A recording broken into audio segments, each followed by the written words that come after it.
y'all. I know that typically I do my hey y'all greeting. And I didn't do it today, not because I don't mean it or anything like that, but this episode is a little different and I wanted to jump right into it because it's not going to be as long as the others.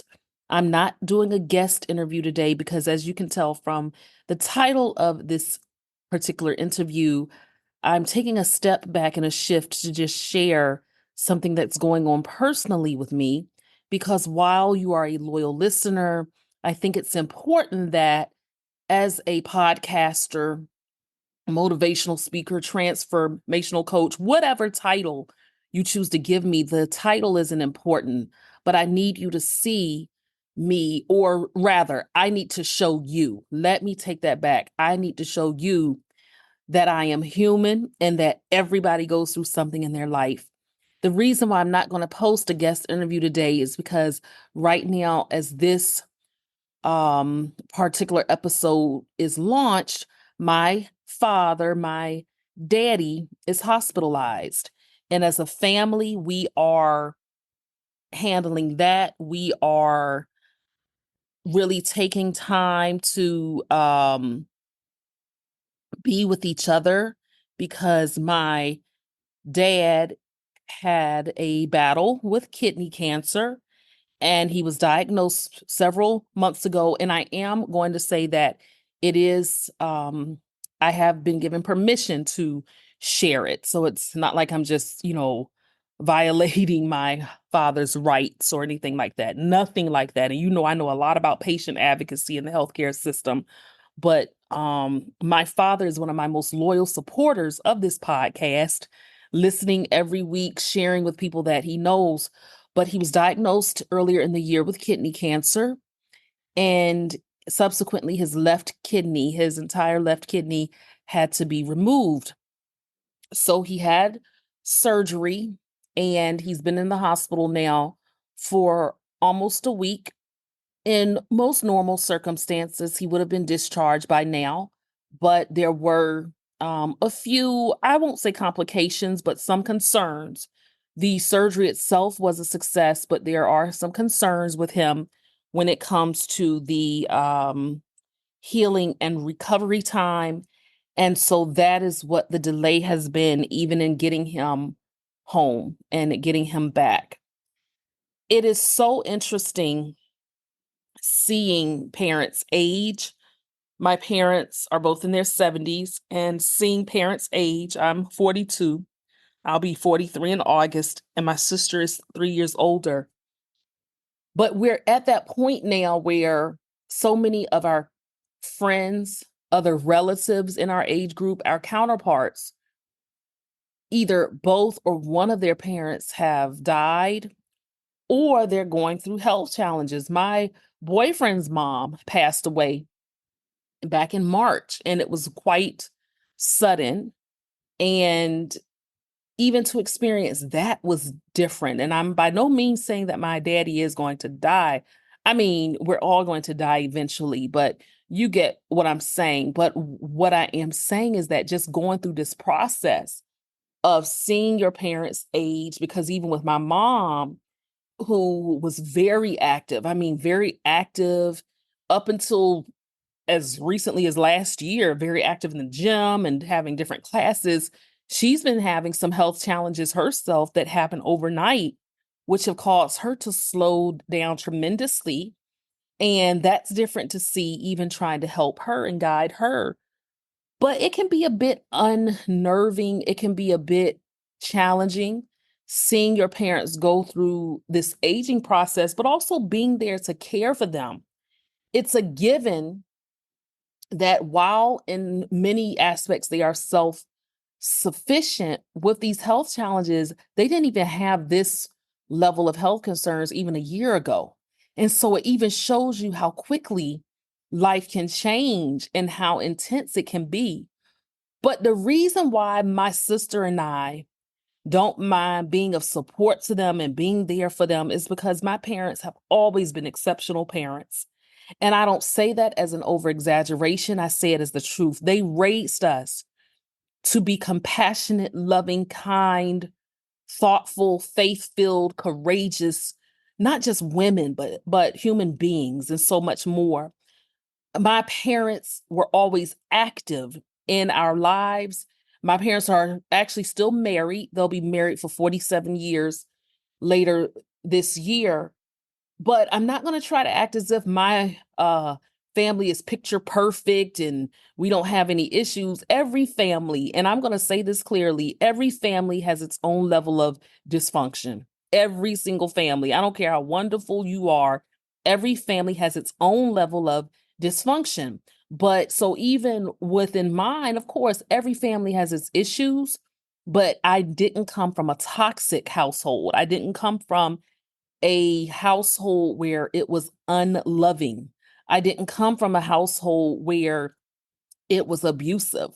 It was a warm, welcoming environment. Our parents communicated and talked with us, sat down with us, and they did that with our friends.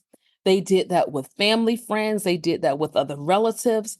And so the amount of people that are in prayer for my father and showing support and hoping the best and sending encouragement and well wishes and prayers and just so much. It is because all of that is, whether you call it karma, law of attraction, reaping and sowing, whatever you call it, it's a universal principle that what you put out in this world is what you get back.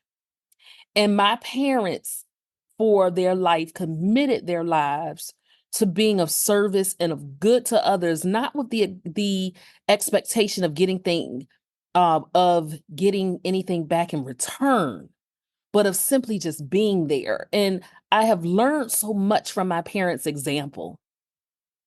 So much that I would have to have its own separate podcast episode about that.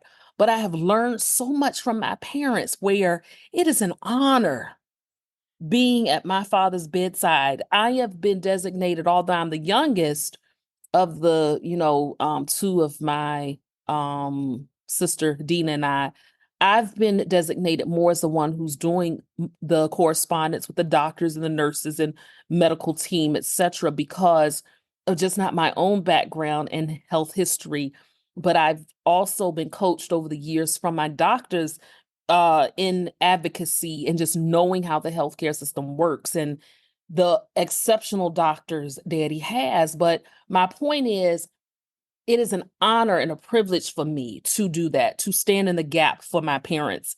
And my sister, she has her strengths in handling a lot of the administrative tasks, or if we have to coordinate um different things from the clerical or the paperwork standpoint.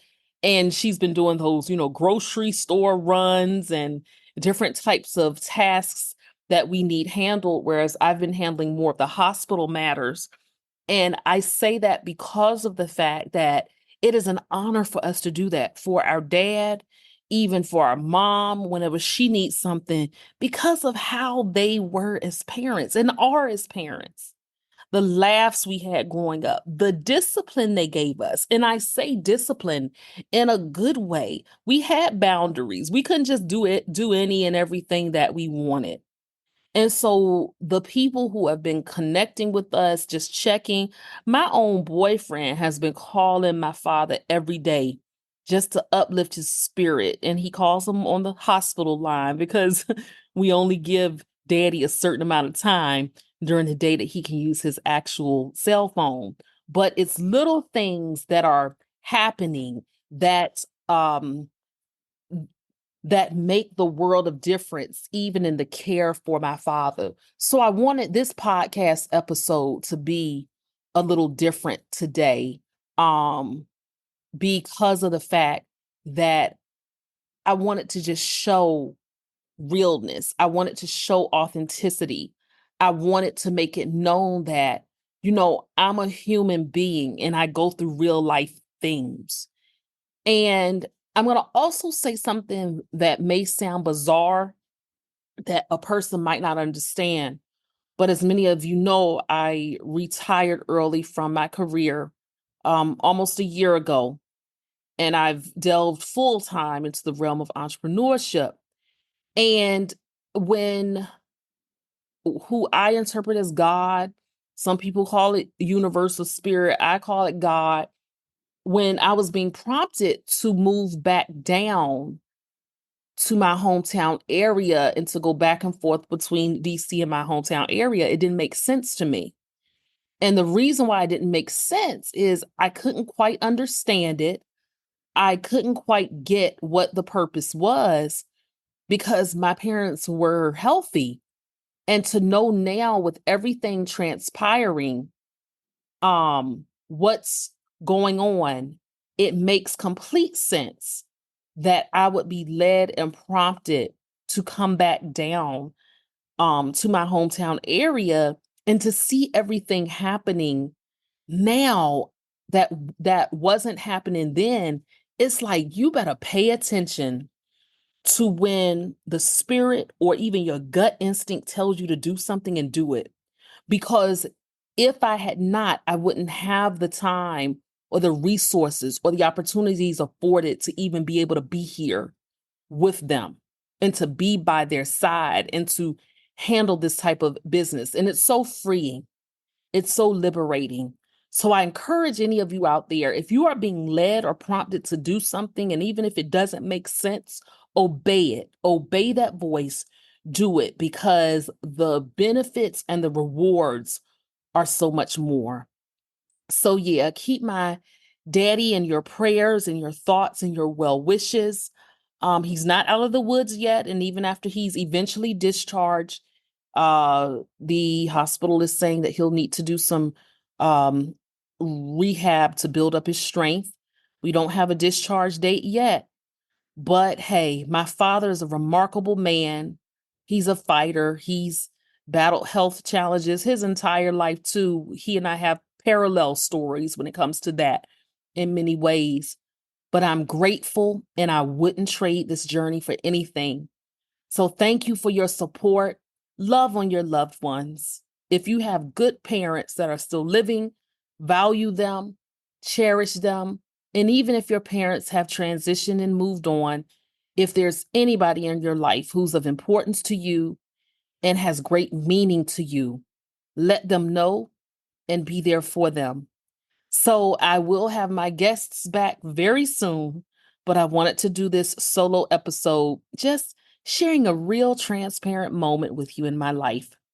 Love y'all dearly. Love y'all so much. No affirmation, as you can see, for this episode, but I just wanted to pour out my heart and be transparent with you.